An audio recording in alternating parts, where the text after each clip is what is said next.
I find my husband inside another woman and I feel nothing. That's the part that surprises me most. Not the rhythmic creaking of our bed. Not the gasps floating down the hallway of the home I paid for. Not even the lacy red underwear abandoned on the stairs like breadcrumbs leading to my destruction. It's the hollow silence inside my chest where rage should be. I stand in the doorway. They don't notice me. Julian's back flexes, familiar and foreign all at once. 3 years of marriage reduced to this. My venture capitalist husband screwing his business associate in thread count I personally selected. The woman, Simone, I think her name is, arches beneath him, her perfectly manicured nails raking down his spine.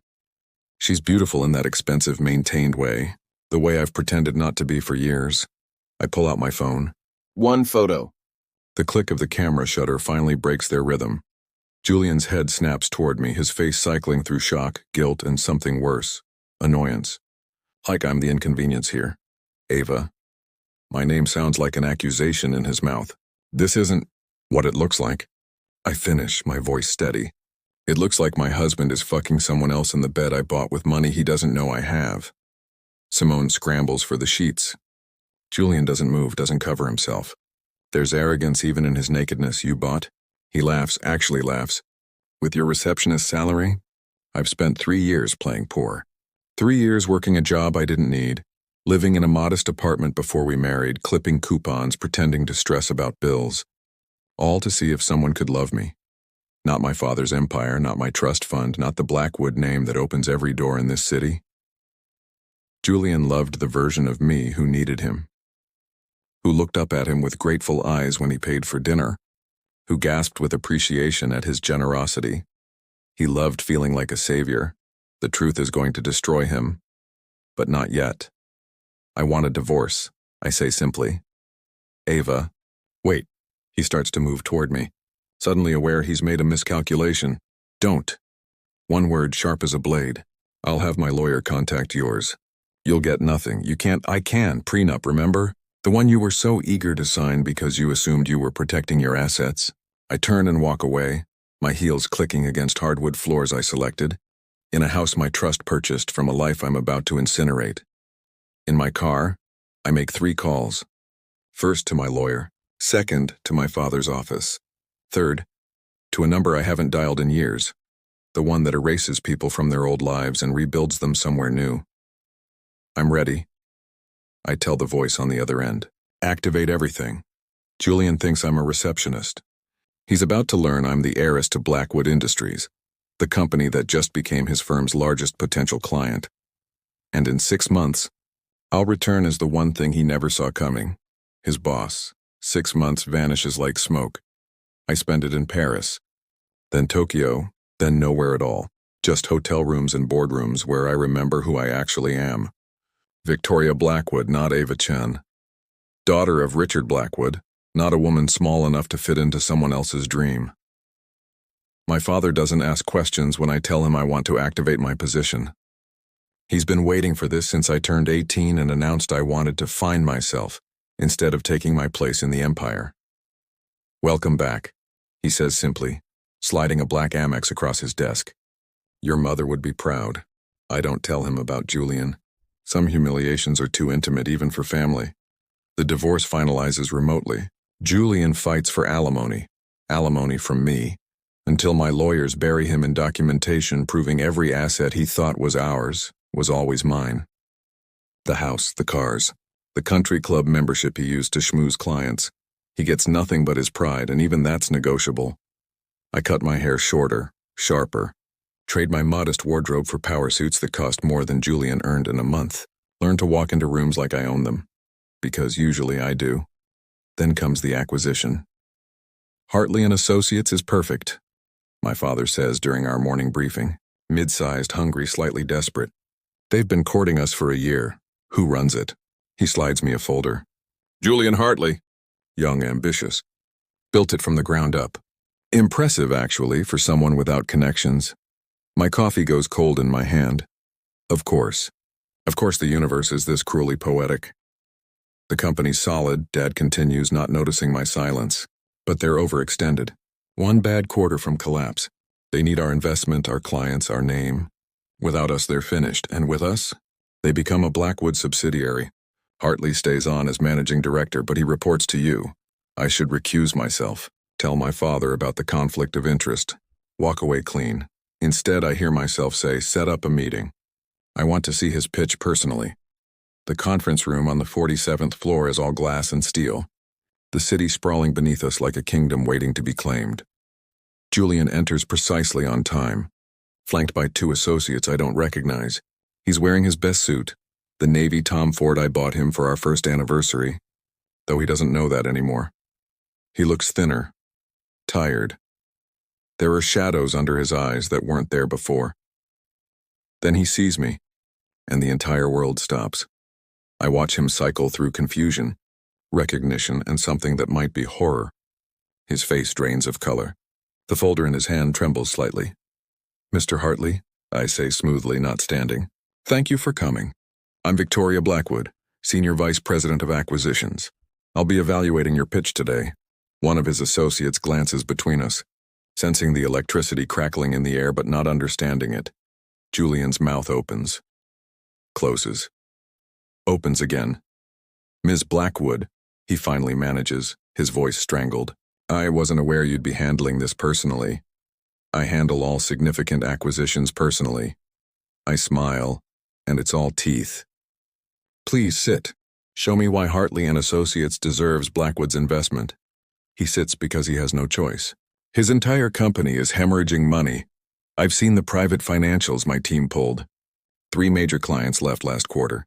2 key associates quit. He's drowning, and I'm the only lifeboat in sight. For the next hour, Julian pitches. He's good, I'll give him that. Confident, polished, painting a vision of growth and innovation. But I see through it now, see all the cracks I missed before. The way he sells dreams instead of substance. The way he makes everything sound bigger, better, more important than it is. The way he made me feel small so he could feel large. Your projections are optimistic, I say when he finishes. What happens if you don't hit these numbers? We will. But if you don't? His jaw tightens. We will, Miss Blackwood. Call me Victoria. I lean forward. And I need guarantees, Julian. Not confidence. Not charm. Actual binding guarantees. He flinches when I use his first name. Good. I can provide. You'll provide whatever I ask for. Because we both know you're out of options. I let the words settle like stones. Blackwood Industries isn't your opportunity. It's your last chance. The associates shift uncomfortably. Julian's knuckles whiten around his pen. We'll need full financial transparency, I continue. Quarterly reports directly to me. And you'll restructure your executive team.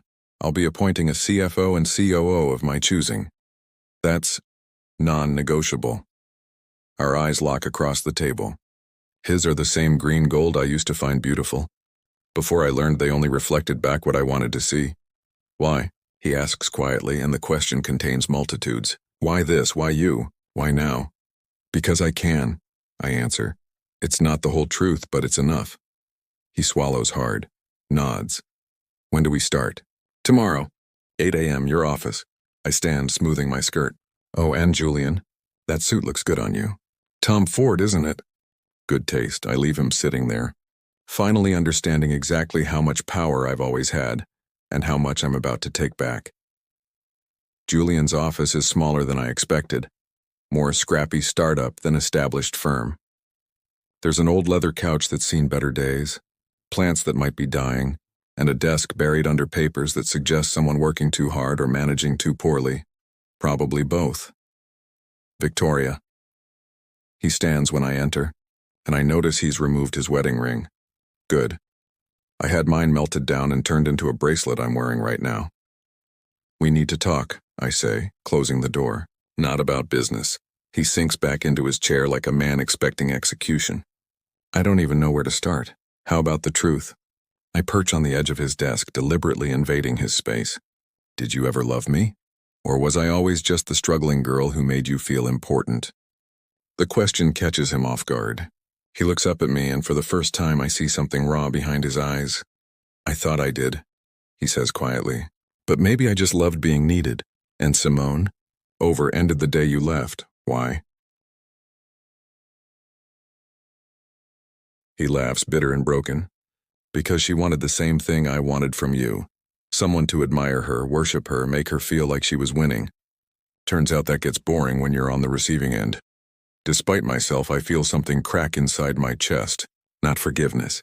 Something more dangerous, understanding. You destroyed me, I say. You lied to me for 3 years. He stands now, close enough that I can smell his cologne, different from what he used to wear. You played poor. You tested me. How is that not manipulation? I wanted to know if someone could love me for me, and I wanted to know if someone could need me for me. His voice rises. Do you know what it's like being the guy who built himself from nothing? Who clawed his way up while everyone around him had trust funds and connections? You think I didn't know people only respected me because of what I achieved, not who I was? So you made me small to feel big, and you made yourself small to feel safe. He's inches from me now. We were both lying, Victoria. You just had better lawyers. The words hit like a slap because they're true. I want him to be the villain, the cheater, the man who deserves punishment. But standing here in his struggling office, seeing the weight he carries, I realize we were both playing roles, both pretending, both broken in ways that made us break each other. I can't forgive you, I whisper. I'm not asking you to. His hand lifts, hesitates near my face, drops. But I am asking you not to destroy me out of revenge. My company, it's not just me. 15 families depend on these jobs. You think I'm that cruel? I think you're hurt. And hurt people hurt people. I slide off his desk, putting distance between us because proximity makes everything complicated. I'm not pulling the investment. Your company will survive. Relief floods his face. But, I continue, you work for me now. You take my calls. You implement my changes. You show me every decision before you make it. That's the price. I turn at the door. And Julian? If you ever lie to me again, I won't just take your company. I'll take everything you've built and give it to someone who deserves it. Over the next month, we develop a rhythm.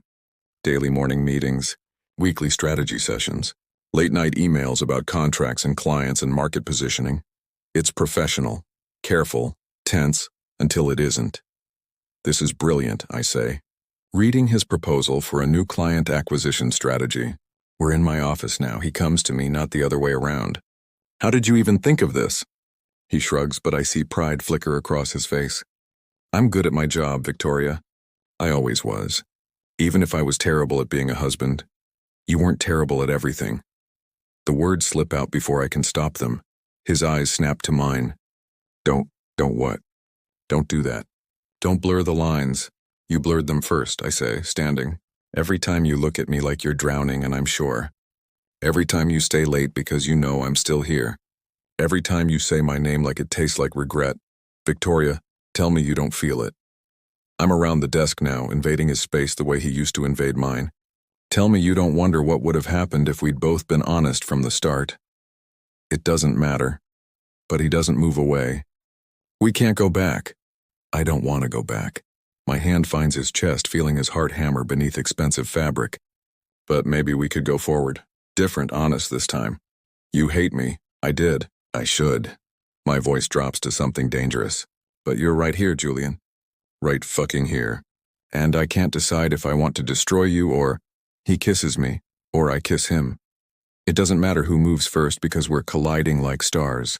3 years of anger and desire and unfinished business combusting into something that tastes like revenge and feels like coming home. His hands are in my hair. Mine are tearing at his shirt. We're a mess of fury and want, knocking papers off my desk. His mouth hot against my neck, my name a prayer or a curse on his lips. The door opens. Ms. Blackwood. I have those. Oh. My assistant freezes in the doorway, files clutched to her chest. Eyes wide. Julian and I spring apart like teenagers caught sneaking. My lipstick is smeared across his mouth. His shirt is half unbuttoned. There's no explaining this away. I'll just come back, she stammers, backing out and closing the door with a decisive click. The spell breaks. Fuck, Julian breathes, running his hands through his hair. Fuck, Victoria, we can't. This is a mistake, I finish, my voice cold even though I'm burning. Get out, Victoria. Get out, he goes, and I stand there in my office, surrounded by scattered papers and the ghost of his touch, wondering if I've just won or lost everything. The office knows by morning, not officially. My assistant is loyal enough not to gossip. But there's a quality to the silence when I walk through, a weight to the glances. People know something happened even if they don't know what. Julian avoids me for 3 days. On the 4th, my father calls me into his office. There are rumors, he says without preamble, about you and Hartley. My blood turns to ice. Rumors are just rumors, not when they affect business. He studies me with eyes that built an empire. Not when they compromise judgment. Tell me truthfully, is there something between you and this man? I could lie, should lie, but I'm so tired of lies. He's my ex-husband, I say quietly. The silence that follows is deafening. My father's face cycles through shock, confusion, and something that might be disappointment. The man you married when you were playing poor? The one who cheated on me, yes. And you didn't think to mention this conflict of interest before acquiring his company. I stop. What did I want, revenge? Justice, him? You wanted to punish him, Dad finishes. And now you're compromised. The board already has questions about this acquisition. If they find out about your personal history, they won't. They will. He stands, walks to the window overlooking the city we partially own. I've protected you, Victoria. Given you space to find yourself, brought you back when you were ready, but I can't protect you from your own poor judgment. What are you saying? I'm saying you have a choice. And whatever this is with Hartley, professionally or personally or both, or step down from the acquisition, maybe from your position entirely until this blows over. The ultimatum lands like a body blow. You'd force me out. I'd force you to decide what matters more, your pride or your future. His voice gentles slightly. I understand revenge, sweetheart, but it's expensive, and you're paying in currency you can't afford to lose. I go to Julian's office. Don't call ahead. Just walk in while he's on a conference call and sit in the chair across from his desk until he hastily ends the conversation. We need to talk, I say. I know. He looks as exhausted as I feel. The board called me this morning. There are questions about our relationship. We don't have a relationship. Then what was that in your office? A mistake. But my voice cracks on the word. He comes around the desk, kneels in front of my chair so we're eye level. It's such an unexpected gesture of vulnerability that I almost can't breathe. Tell me the truth, Victoria. Not the boss version or the heiress version or the wronged wife version. Just you. What do you want? I want to stop feeling like this. The words tear out of me. I want to stop hating you and wanting you in the same breath. I want to stop wondering if we could have worked if we'd both been honest. I want to stop caring. But you do care. Yes. It's barely a whisper, and it's destroying me. His hand finds mine. Then let me go. What? Pull the investment. Fire me. Whatever you need to do to move on. His eyes are clear, resolved. I've been thinking about it for days. We can't do this. Not professionally, not personally. We're toxic together. We bring out the worst in each other. You're willing to lose everything? I already did. The day you walked out of that bedroom. He squeezes my hand once, then releases it. My company might survive without Blackwood backing. Might not. But you'll definitely survive without me dragging you down. And Victoria? You deserve better than what I gave you. Better than what we're doing now. There's no manipulation in his voice, no angle. Just exhaustion and something that looks like love, or maybe just the memory of it. I don't want your noble sacrifice, I say, standing. I want you to fight. For what? A woman who hates me?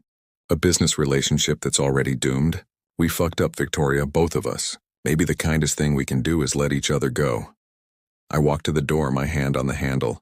My father's giving me an ultimatum. You are my future. Then choose your future, his voice is steady. It's the only right answer. I turn to look at him one last time, this man who was my husband, my betrayer, my almost something else.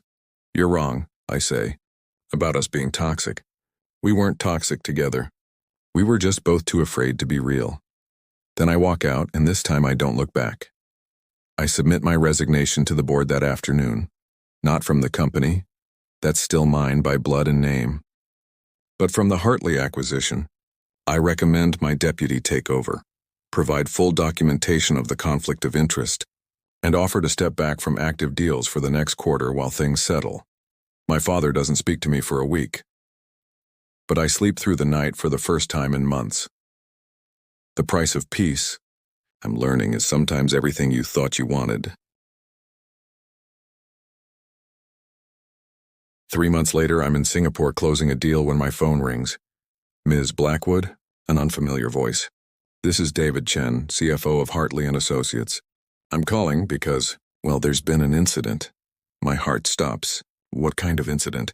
Julian, Mr. Hartley, he's in the hospital. Car accident. He's stable, but he pauses. He had you listed as his emergency contact. We're trying to reach his family, but in the meantime, we thought you should know. I'm on a plane within the hour. The hospital smells like antiseptic and regret. Julian's room is private. He can afford that much at least. The company survived without Blackwood's investment, barely. My deputy gave them a smaller deal.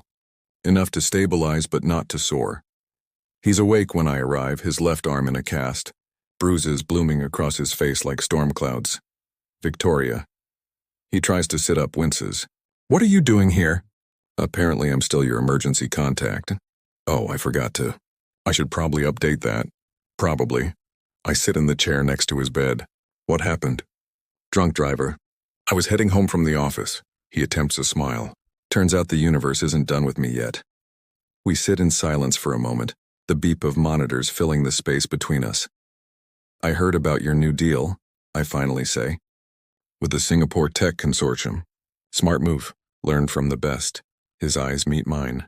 Your deputy drove a hard bargain. I taught her well. You should have taught me. His voice drops. How to be honest. How to love someone without needing them to be small. How to be enough on my own so I could actually be a partner to someone else. Julian, I'm not asking for anything, he interrupts. Not forgiveness, not another chance, not whatever we were trying to build in your office that day. I've had a lot of time to think. About who I was. Who I am now. Who I want to be. And who's that? Someone who doesn't measure his worth by other people's dependence. He shifts carefully in the bed. Someone who can look at an incredible woman and think, I'm lucky to know her instead of I need to own her. Someone who can fail and hurt and be broken and still be okay. My throat tightens. You're going to be fine, Julian. The company's solid now. You're solid. Because you let me go. His smile is sad and wise. You could have destroyed me. Should have, maybe. But you chose to save yourself instead. That took more strength than revenge.